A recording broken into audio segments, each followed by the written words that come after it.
2007 সালের 25শে অক্টোবরের কথা এখনো অনেকে ভুলতে পারেন না। জামায়াত নেতারা সেদিন নির্বাচন কমিশনের সঙ্গে আলোচনা করতে গিয়েছিলেন। আলোচনার পর সাংবাদিকদের প্রশ্নের জবাবে আলী আহসান মুজাহিদ বলেছিলেন, দেশে স্বাধীনতা বিরোধী নেই। তো বাংলাদেশে কোনো যুদ্ধাপরাধী নেই, এটা তাদের কল্পনাপ্রসূত নিজেদের বানোয়াট একটা উদ্ভট চিন্তা। বাংলাদেশে কোনো যুদ্ধাপরাধী নেই, তখন থেকেই নেই, এখনো নেই। বাংলাদেশে কোনো স্বাধীনতা বিরোধী নেই না।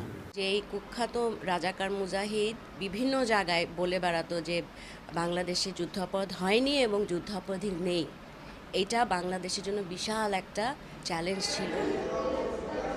একজন চিহ্নিত আলবদর নেতা হওয়ার পরও তার বক্তব্যে সারা দেশে ক্ষোভের সঞ্চার হয়।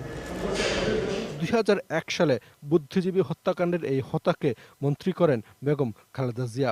5 বছর তার বাড়ি গাড়িতে ওড়ে লাখো শহীদের রক্তস্নাত পতাকা। এর চাইতে বেদনাদায়ক ট্র্যাজেডি সম্ভবত শেক্সপিয়ারও লিখতে পারতেন না। লাল রক্তস্রোত বইয়ে দিয়েছিল যারা, তারাই আমাদের দেশের মন্ত্রী হয়েছে, যারা বাংলাদেশকে স্বীকার করেনি কখনো, লাশের পর লাশ ফেলেছে। এই পতাকা কে দিল? হ্যাঁ, ফাঁসি হওয়ার দরকার ছিল আরো আগে। কিন্তু এই দেশে বুদ্ধিজীবী একজনে কয় যে আমরা বুদ্ধিজীবী, আসলে বুদ্ধিজীবী না, আসলে চোর। এই চোরের গতি কই এই পতাকা নিয়ে আমাদের স্বাধীন রক্ত দেওয়া, এই যে রক্ত দিছি, গুলি খাইছি স্বাধীনে, এই যুদ্ধে আমরা দেশ স্বাধীন করছি, এই চোরের পতাকা দিছে, ওই চোরেরও ফাঁসি হওয়া দরকার। ফজলুল কাদের চৌধুরীর সন্তান হয় মুখায়বে তাচ্ছিল্য, তির্যক হাসি, অশ্লীল বক্তব্য ও রাজনৈতিক নেতাদের নিয়ে অধ্যত্বপূর্ণ মন্তব্য করে ঘরে বাইরে আলোচিত সমালোচিত সালাউদ্দিন কাদের চৌধুরী।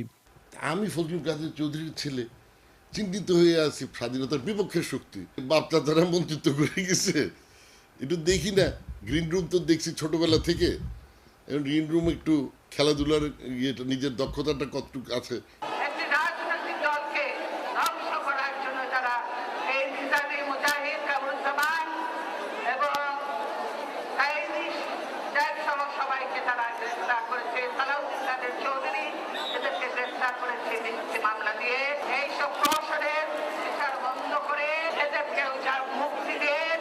বিএনপির মুখপাত্র হিসেবে পরিচিত ডক্টর আসাদুজ্জামান রিপনের বক্তব্য খালেদা জিয়ার 4 বছর আগের বক্তব্যের ধারাবাহিকতা হিসেবে বিবেচনা করতে পারেন কেউ কেউ।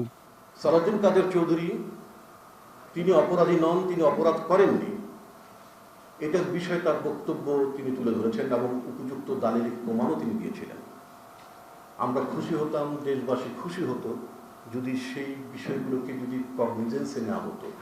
তিনি একজন পরিচ্ছন্ন রাজনীতিক ছিলেন।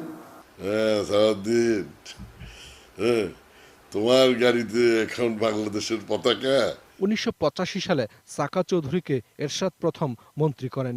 2001 সালে বেগম খালেদা জিয়া তাকে মন্ত্রীর পদমর্যাদায় সংসদ বিষয়ক উপদেষ্টার দায়িত্ব দেন। ওই সরকারের আমলে এই বিতর্কিত ব্যক্তিকে ওআইসির মহাসচিব পদে বাংলাদেশের পক্ষ থেকে প্রার্থী করা হয়। এই যে স্বাধীনতার বিপক্ষে শক্তি আমার একটা শখ ছিল যে এই দেশেরই পক্ষে বা স্বাধীন বাংলাদেশের পক্ষে প্রতিনিধিত্ব করে বাংলাদেশের পতাকা নিয়ে আমি যাতে ডিল করতে পারি। যারা কখনো কেউ কল্পনাও করতে পারেনি যে এই ধরনের মানুষগুলো কখনো জেলখানায় যেতে পারে, এই ধরনের মানুষগুলোর কখনো শাস্তি হতে পারে। চৌধুরী পরিবারের প্রভাবের কারণে অনেকের কাছে প্রথমে মনে হয়েছিল যুদ্ধাপরাধীদের বিচার হলেও সাকা চৌধুরী গ্রেফতার হবেন না, গ্রেফতার হলেও বিচার হবে না, বিচার হলেও ফাঁসি হবে না, ফাঁসি হলেও ফাঁসি কার্যকর হবে না, ফাঁসি কার্যকরের মাধ্যমে তাদের সব ধারণা অমূলক প্রমাণিত হয়েছে। অসদুল হক, এটিএন নিউজ, ঢাকা।